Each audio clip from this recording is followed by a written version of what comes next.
venga, si avvicini, va dietro il tavolo, a voce alta deve leggere la dichiarazione con cui si impegna a dire la verità.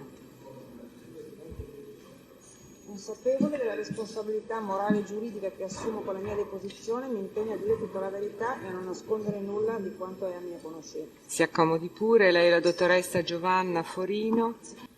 Si avvicini bene perché deve parlare al microfono. Ok. Prego, PM. Presidente, che lavoro svolge, dottoressa? Dove e che lavoro fa? Dove lavora e che lavoro fa? Faccio il ginecologo, lavoro in svariati posti e in Mangiagalli e lavoro al soccorso di violenza sessuale L'SUS. Lei in questo suo ruolo ebbe modo di visitare o comunque entrare in contatto con la minore Elma Karima nel giugno 2010? Sì, anche se era una situazione forse un po' impropria per il servizio, sì. Ecco, magari, visto che si è espressa in questi termini, specifichi subito perché la riteneva una cosa un po' impropria per il servizio. Perché in effetti io quel giorno ero lì per un'altra minore che avevamo visto io e il medico legale di turno e ci chiamarono dalla chirurgia pediatrica per vedere questa ragazza che aveva non aveva una storia manifesta di violenza sessuale, ma delle lesioni da Delle lesioni, scusi, facciamo corporee, fatica a sentirla. Dei graffi, dei tagli, delle lesioni che aveva subito in un tafferuglio, in una lite, in qualcosa del genere. Quindi andammo su a documentare queste lesioni corporee. Ecco, con riferimento proprio a quest'ultimo punto, cioè alle ragioni della lite, che può dire al Tribunale con chi era intervenuta la lite e perché? Cosa mi disse Rubi sul punto? Quello che io mi ricordo è che la ragazza mi disse che aveva litigato, ci disse che aveva litigato con la persona che io non so come si chiami, con la quale lei viveva in quel periodo, una ragazza, una donna, un qualcosa del genere. Per quale ragione, dottoressa, lo disse?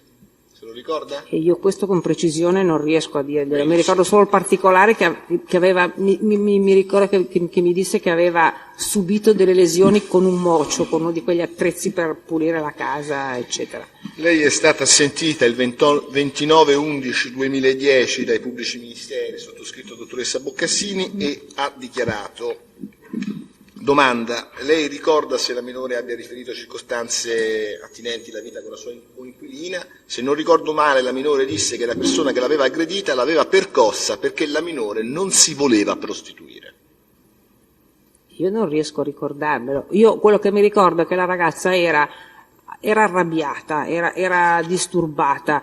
C'è anche da dire che le era stato tolto il cellulare, non poteva comunicare, io l'ho vista la sera della domenica, era in ricovero da una giornata, era un po' infastidita insomma, e mi ricordo che parlava tra sé e sé e diceva delle cose della serie: se quella pensa che io possa andare sulla strada eccetera si sbaglia di grosso, però io la ragione della lite non l'ho mai saputa, non lo so. Ma al di là della ragione specifica della lite, visto che lei ha detto quest'ultima frase, fece riferimento alla volontà della coinquilina comunque di farla prostituire? In modo chiaro assolutamente no, lei disse solo questa frase un po' sibillina: se quella pensa che io voglia, che io possa, eccetera, ma io non...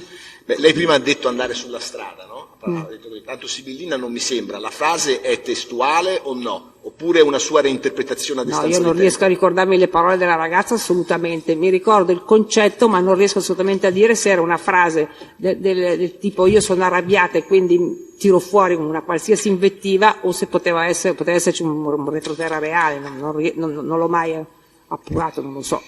Chi c'era presente alla visita, dottoressa? Lei e oltre a lei e la minore chi era? C'era il medico legale di turno e non so dire se c'era anche la caposala della chirurgia pediatrica, non so se mi ricordo più se fosse presente in quel momento. Sì. Lei, sempre dal solito verbale che ho citato prima, parla io, la predetta, la Torre, il dottor Gibelli. Il Gibelli sì, la signora Latorre in questo momento non mi se ricordo lo se ci ricordava. fosse, so che era lì in quel giorno, in quel momento non lo so. Perfetto. Oltre questi fatti che lei ha riferito al Tribunale, la minore fece altri riferimenti alla sua vita, alle sue relazioni, alle sue frequentazioni? Che lei ricordi naturalmente. Ma io mi ricordo che parlò di un problema con la sua famiglia di origine, che non so bene in che termini, di disaccordo col padre o qualcosa del genere, e poi mi ricordo vagamente che parlava di un fidanzato col quale era un po' in rotta, ma non so dire altro. Quindi non fece riferimento, mi pare di capire, a frequentazioni in Milano. No, lo dica forte, se no non si sente. Mi ricordo solo che parlava di un lavoro in televisione o qualcosa del genere, che diceva che faceva o provava o stava facendo la ballerina, ma altro io non so dire. Non saprei neanche localizzare il dove e il come. Non ho altre domande. Prego la difesa. Nessuna domanda in controesame, grazie, e non è testa nostra. Grazie, può andare. Grazie.